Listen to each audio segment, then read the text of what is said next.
श्री राघवदास जी। श्री राघवदास जी ने महाभयंकर कलयुग को जीतकर इस संसार में भक्त भगवंत की भक्ति के प्रण को निभाया।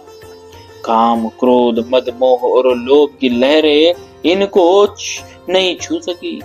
जैसे सूर्य अपनी किरणों से जल को खींचते हैं और फिर समय पर उसे विश्व कल्याण के लिए बरसाते हैं, उसी प्रकार आप भी अतिथि साधु सेवा के निमित्त अन्न, धन आदि का संग्रह करके फिर उसे सेवा में लगा देते थे।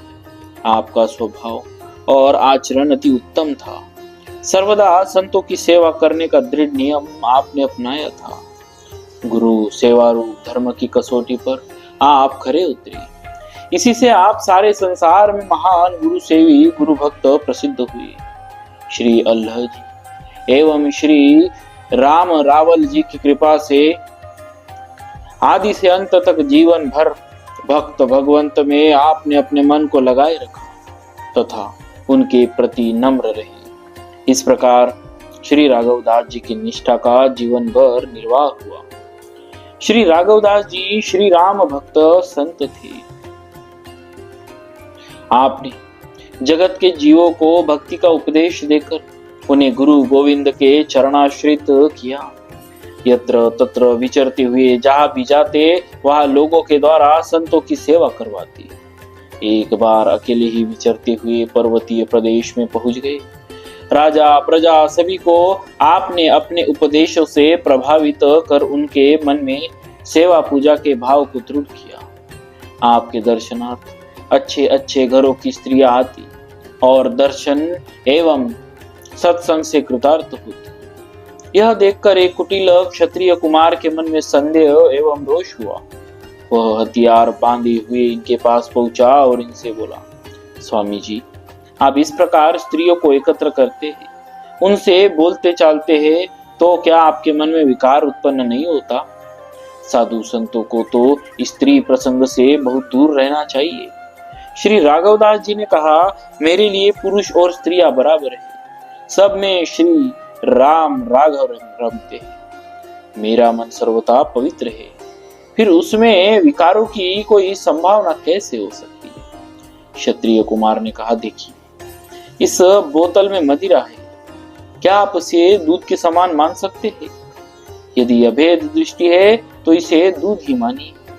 श्री राघवदास जी ने श्री राम जी का स्मरण करके कहा, मदिरा भी मेरे लिए दूध ही है, मैं भेद नहीं मानता। इतना कहते ही बोतल दूध से भर गई। परिचय पाकर क्षत्रिय कुमार को पूर्ण विश्वास हो गया कि ये मुझे दुष्ट नास्तिक को भी सज्जन और आस्तिक बना सकते हैं। क्षमा प्रार्थना करता हुआ वो आपके श्री चरणों में पड़ गया। तब आपने शिक्षा दीक्षा देकर उसे कृतार्थ किया। धाम गमन का समय जानकर आपने 2 दिन का उत्सव किया। सत्संग संतों के बीच कीर्तन करते हुए शरीर त्याग कर भगवत धाम को चले गए। भक्तों, ऐसे थे हमारे श्री राघवदास जी महाराज। बोलिए भक्तराज श्री राघवदास जी महाराज की जय। भक्तवत्सल भगवान की जय। श्री बावन जी भगवत भक्तों की साधुता तथा अपने भजन के बल से श्री हरिदास जी वामन जी भी भावन भगवान की तरह बहुत छोटे से बहुत बड़े हो गए। आप वैष्णव के किसी भी छोटे बड़े दोषों को स्वप्न में भी अपने मन में नहीं लाते थे, उन पर ध्यान नहीं देते थे। तिलक, माला, कंठी आदि भक्तों के चिन्हों में आपका परम अनुराग तथा सभी वैष्णव वेश धारण करने वालों को आप अपना गुरु करके मानते। श्री जनक राजा की तरह आप भी गृहस्थ आश्रम में रहते हुए परम वैराग्यवान थे। श्री रामचंद्र जी के चरण कमलों के पराग को पान कर आपका मन रूपी भौरा सदा उन्मत्त रहता था। आप श्री योगानंद जी के वंश की कीर्ति को उज्जवल करके दिन रात भगवत गुणों को गाते रहते थे। भक्त दाम गुण चित्रणी के अनुसार श्री बावन जी का नाम हरिदास था और बावन यह आपका उपनाम था। आपने 52 ग्रामों का एक मंडल बना लिया था। उसमें भ्रमण करके आप भक्ति का प्रचार प्रसार किया करते थे। आप ब्राह्मण कुल में उत्पन्न हुए। आपका संत सेवा व्रत था। गांव से सीधा सामान लाते और संत सेवा करते। आपके मंडल के लोगों में संतों के प्रति बड़ा सद्भाव था। श्री हरिदास जी का संत समाज में बड़ा सम्मान था। एक बार इनके यहाँ एक वेशधारी आ गया जो स्वभाव से संत नहीं था। आपके यहाँ कई दिन तक रहा। आपने उसकी भी सेवा की। एक दिन अवसर पाकर उसने छल किया। इनकी पत्नी के पास संत सेवार्थ 100 रुपए रखे थे। उसने आकर कहा कि श्री हरिदास जी ने रुपए मंगाए। इस तरह 100 रुपया लेकर वह चंपत हो गया। बाद में जब भेद खुला तो पत्नी रोने धोने खींचने तथा कहने लगी, देखो साधुओं में कैसे कैसे ठग घुसे हुए हैं। अब आप इनकी सेवा बंद कर दीजिए, मेरी बात मानिए। यह सुनकर श्री हरिदास जी ने कहा, संत सेवा को जल और मुझे मछली समझो। मैं संत सेवा के बिना जीवित नहीं रह सकता हूँ। तू व्यर्थ में क्यों रोई? धन जिसका था वह ले गया। उसे तू अपने बाप के घर से नहीं लाई थी। संतों को दोष मत दे, उन्हें चोर या ठग भी मत कहे। वे जो कुछ भी करते हैं ठीक ही करते हैं। रुपयों को दूना करने के लिए ले गए हैं। स्त्री को इनकी बातों पर विश्वास न हुआ।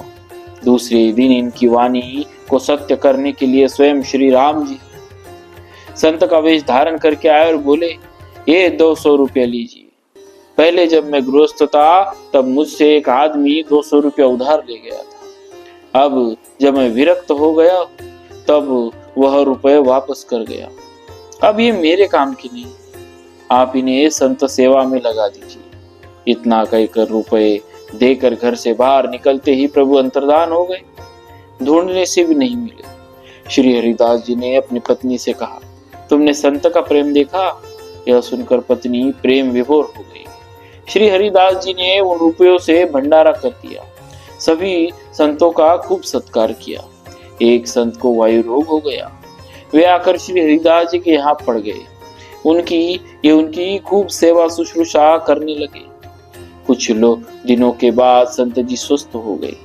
एक दिन संत जी ने कहा, मेरे लिए दलिया बना दो। श्री हरिदास जी की पत्नी ने दलिया बना दिया। संत ने थोड़ा सा खाकर कहा, यह दलिया मुझे अच्छा नहीं लग रहा है। अब मेरे लिए चने की दाल और गेहूं की रोटी बनाओ। स्त्री ने मना कर दिया तो संत कुपित हो गए। तब वह फटकारती हुई बोली, जो दूध से चुपचाप खा लो, बातें मत बनाओ। तुम कौन सी कमाई करके लाते हो? इस प्रकार दोनों में कुछ कहा सुनी हो गई। तब संत ने 5-7 चाटे लगा दी। श्री हरिदास जी के आने पर रो रो कर उसने अपना दुख सुनाया और कहा, इस साधु को अभी घर से भगा दो। श्री हरिदास जी ने कहा, ऐसा कभी नहीं हो सकता। संत मेरे माता पिता है। लात गुस्सा और चाटे मार कर यदि धर्माचरण की शिक्षा देते हैं तो अति उत्तम है। यह सुनकर पत्नी रूठ गई। उसने संत से बोलना चालना बंद कर दिया। यह देखकर 5-7 दिन बाद संत चुपचाप वहां से चले गए। उसी समय भगवत इच्छा से श्री हरिदास की पुत्र की मृत्यु हो गई। पत्नी बिलक बिलक कर रोने लगी। श्री हरिदास जी ने उसे समझाया, तूने संत का अपमान किया, इसी से तुझको यह दंड मिला है। अब संतों में सदा सद्भाव रखना, तभी आनंद मंगल होगा। पत्नी ने कहा, यदि संत सेवा में कुछ चमत्कार है तो आप इस पुत्र को जीवित कर दीजिए। मेरा नहीं तो आपका तो संतों में पूरा सद्भाव है। भगवत कृपा से बालक जीवित हो गया। इस चमत्कार से प्रभावित होकर स्त्री ने भी प्रेम से संत सेवा करने लगी। इस प्रकार श्री हरिदास जी संतों में दोष नहीं देखते थे। भक्तों, ऐसे थे हमारे श्री बावन जी महाराज। बोलिए भक्तराज श्री बावन जी महाराज की जय। भक्तवत्सल भगवान की जय।